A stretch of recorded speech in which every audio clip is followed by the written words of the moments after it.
Wonder weapons have to be one of the most iconic features in Call of Duty Zombies. To this day, I remember as a kid playing Black Ops 2 with my cousins, continuously hitting the box to try and get the wonder weapon of the map, usually wanting the ray gun or ray gun Mark II. Some of you may also remember, if you were in the zombies community back then, is the videos like this where people would make Call of Duty Zombies in real life with Nikolai, and you know, he's drinking again, you know. And looking back on these videos, it just got me thinking, would wonder weapons actually be good in real life? I mean, sure, they are great in the game, but how well would they work in real life? I'm gonna look at how these wonder weapons would work in real life against people, against zombies, how they could harm yourself, and how possible they are to use with things like, you know, little ammo or explosive damage. Oh yeah, also before we get into this video, you guys are actually insane. My last video talking about what I wanted for Black Ops 6 Zombies got, at the time of me writing this, like 5.3k views and 45 new subs, so that is actually insane. And the video is only like 5 days old, with this number growing each day. I just want to say thank you, because seeing a video do that well is a big deal for me. Building a community on YouTube where I can just talk about things I enjoy, like Call of Duty Zombies, and just get feedback from you guys is honestly really cool.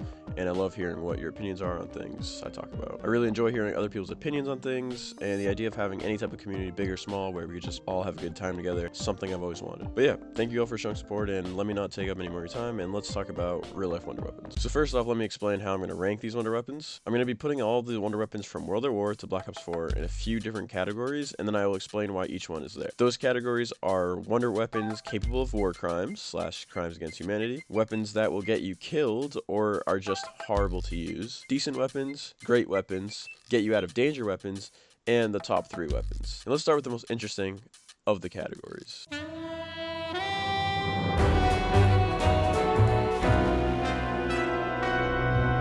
Yes, you read that correctly. We are talking about this group of wonder weapons that, while good in game, are capable of committing genuine war crimes and or crimes against humanity. For example, the Apothecon Servant is probably one of the best wonder weapons in zombies, but in real life it's world ending, since, you know, it shoots out a literal black hole. Now, I don't know much about black holes in general, but from my research and this man right here, shooting the Apothecon Servant would suck in the entire earth and kill everybody. So even with a short time of being open, we would all just be cooked. There's nothing we could really do. This would also go for the ray gun Mark III and Gersh device, as they also are black holes. And yeah, I know they do look different, like all of them have like their own look to them, but on Call of Duty Zombies Wiki, I know the most trusted source I have possibly gone to, it counts them all as black holes, and so I'm going to do that too. I think it goes without saying that while these would be very effective at killing, you know, it would also kill you, and destroying the earth is definitely a war crime and a crime against humanity. However, I guess you wouldn't have to worry about it because no one would be left to stop you. The next group in our war crime wonder weapons are the KT-4, wave gun, and baby maker. They would all be considered torture or inhuman treatment, including biological experiments.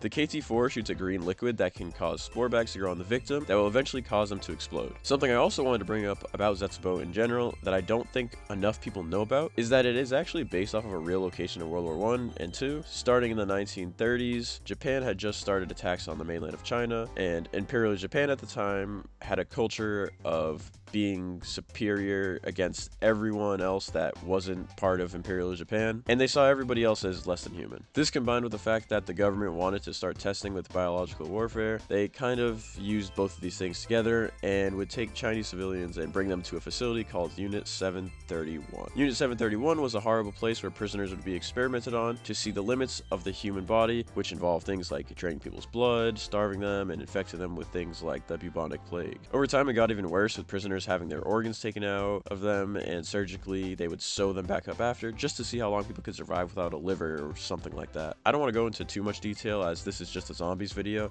but if you are interested in hearing more, I would recommend watching this Wendigoon video on it. It's done very well and it goes over everything about Unit 731 a lot better than I could, but with the context of knowing that Zetsubo Noshima is based off of Unit 731 and everything happening there being a war crime clearly, with even examples happening in game like people in the test tubes or Tokyo 1.0 being biologically altered into a big thrasher, it is safe to say that the KT-4 is a form of biological torture and warfare. The same could easily be said about the wave gun, which literally alters your biology, causing your body to expand so that you start floating and eventually explode. But at least you get the cool ding sound effect. And the baby gun, which literally turns you back into a child, altering you once again. And because technically they are children now, there is an argument that it breaks some type of humanitarian law. The third and final part of the war crime section is the ice staff, wind staff, and lightning bow, which all I would say fall under the category of weather manipulation, which again is another war crime. This one is a little debatable because technically NMod bans long-lasting devastating effects,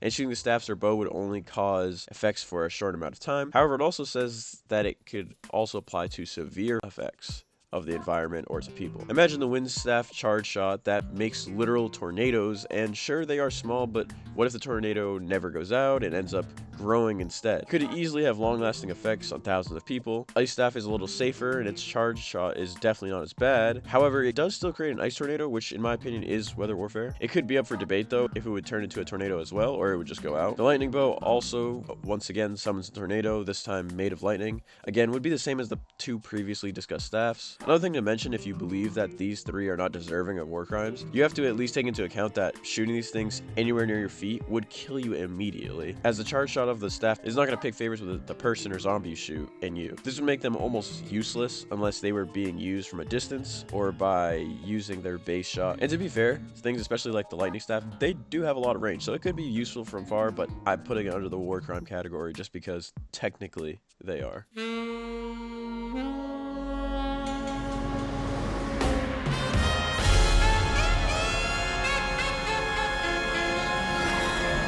The dog water wonder weapons come next, and could you possibly guess any that might be in this category? Some of you might guess the Winter's Howl, the jet gun, maybe the VR-11. Well, no, it's actually none of those. Well, except for the jet gun.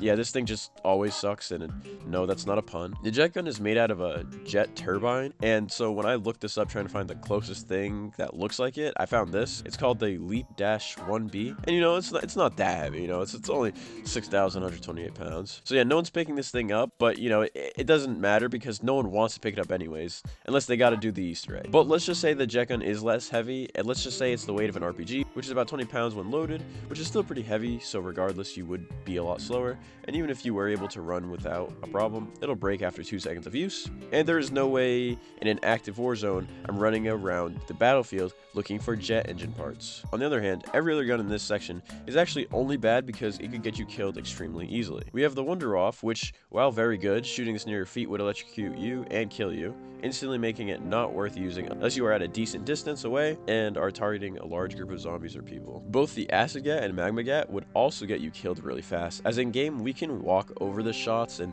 take a little damage, but in real life any contact with magma or acid would instantly burn you and possibly kill you. The Acid Gat would be slightly safer if you're able to wear a hazmat suit, but without one, you're extremely vulnerable. And I mean, realistically, how many of you guys could just know where you can get a hazmat suit? Granted, they could both be used to lure zombies away while you escape, but with the amount of risk required, there are simply much better options. And the last wonder weapon I have here is the Alistair's Annihilator. Now, I thought about putting this one at least one higher decent. However, it has the same issues as the Wind and Ice Staff, where it would probably end up just getting you killed with a charge shot. I will say it's not as bad as the staffs, but still the risk seems like too much in close quarters, but I can 100% seeing an argument for decent or even great weapons.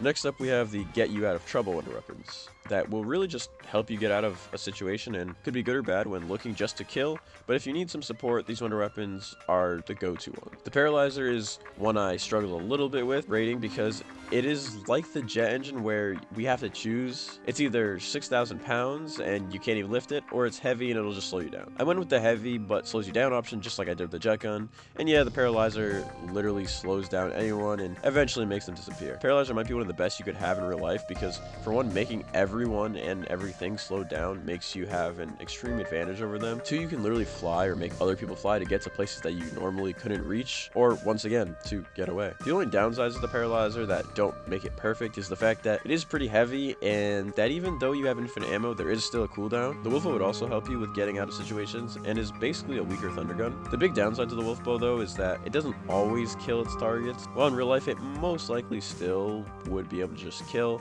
it wouldn't kill as well as the thunder gun would. However, because of it being able to shoot so much faster, it makes it an excellent way to get away from any threat that might get in your way by blowing them away. The Winter's Howl actually would be useful Surprisingly, I know, this thing usually sucks, because it's basically just the regular ice staff shot that could easily slow down zombies, similar to the paralyzer, and get you out of any bad situation. It has no risk like the ice staff does, and, unless you shoot yourself with it. The VR-11, that one gun from Call of the Dead, no, not that one, the other one, is pretty weak if you had to use it by yourself. But getting a human monkey bomb to lead zombies away would be very useful. This would only be on zombies because shooting a person would only benefit you if they were going to help you, since anything they do to zombies would instantly kill them, and this would also work on humans. So really, this wonder weapon is the best for zombies if you have a friend with an airsoft gun.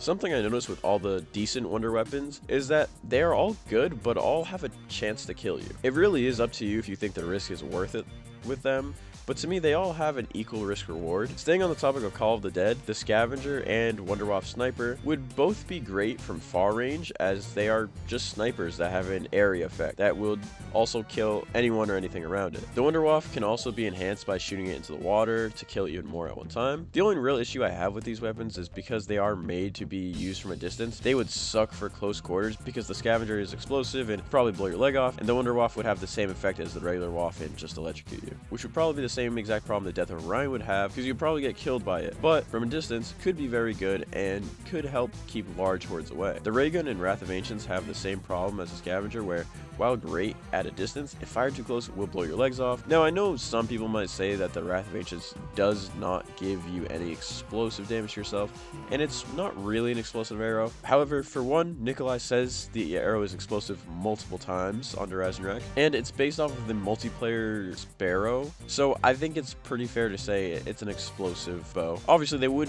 both still be very good though, because even the weapons are explosive. They could be good, you just have to be careful with them. Just something similar to like a RPG. So this liquefier is a strange one, because this one is the most risky. However, if you shoot this on the floor and stay in a corner, anybody who walks in would just slip and fall and die. I was debating this weapon should just make the person who slips just fall, or they should actually die, but it does seem like the liquid does make zombies that fall on it explode, so I just decided to let it be. This liquefier without any risks is extremely good, but with the chance of slipping and falling on it, you'd be pretty cooked.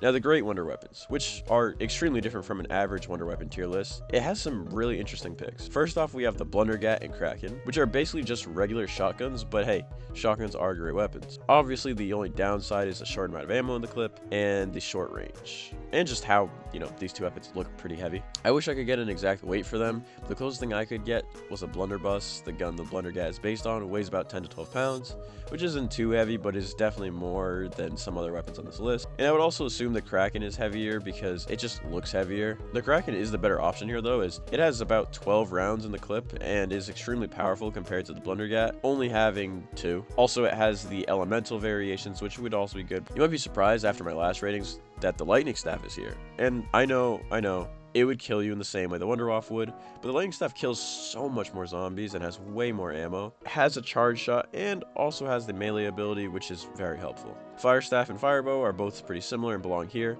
but I do believe that the fire staff is slightly better because it has more ammo and a melee attack, but the bow does have more control on where you want to shoot because the fire staff shoots in 3 different directions, which could cause you to hit something you don't want to hit if you're not paying attention, like another person or maybe like an explosive barrel or something. So I guess it's more of a preference thing. What do you want, more control or more power? And the last gun in the great tier is every single variation of the Ray Gun Mark II. The Mark IIs would all be amazing. They are all literally just SMG versions of ray guns that have no explosive damage. Then when you add things like a shotgun variant or an infinite ammo variant, or I don't know, the one when you literally have 2 Mark IIs. I guess it's also important to mention that there'd probably be a lot of recoil, so I guess that would be an issue. And if you shoot yourself, that wouldn't be great. There is technically a little bit of splash damage if you shoot a zombie right in front of you, but they'd have to be so extremely close for that splash damage, it's almost non-existent. But there are 3 more guns that are better.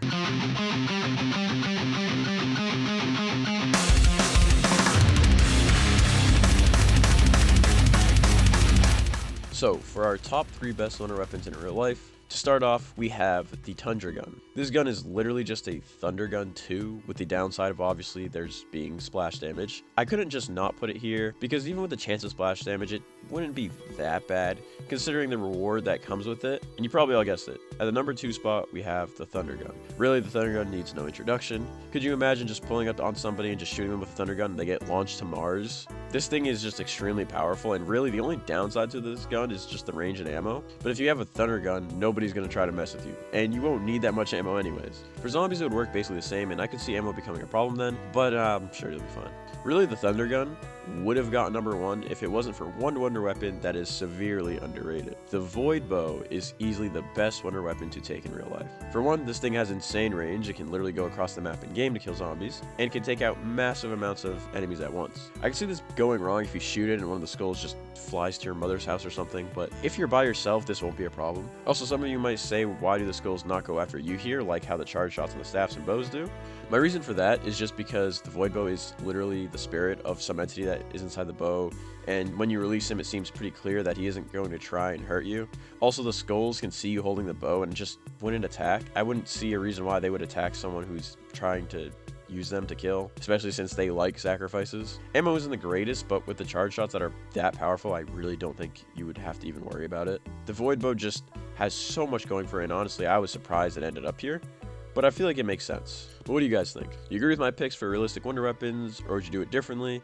Let me know in the comments below. I could definitely see some arguments for some of these being higher or lower. I don't think this list is perfect by any means. This is just my general idea, like what came to my mind when I thought about these wonder weapons. I just went through all the wonder weapons. I was like, oh, this one would probably be good for this reason, and I'd probably be bad for this reason.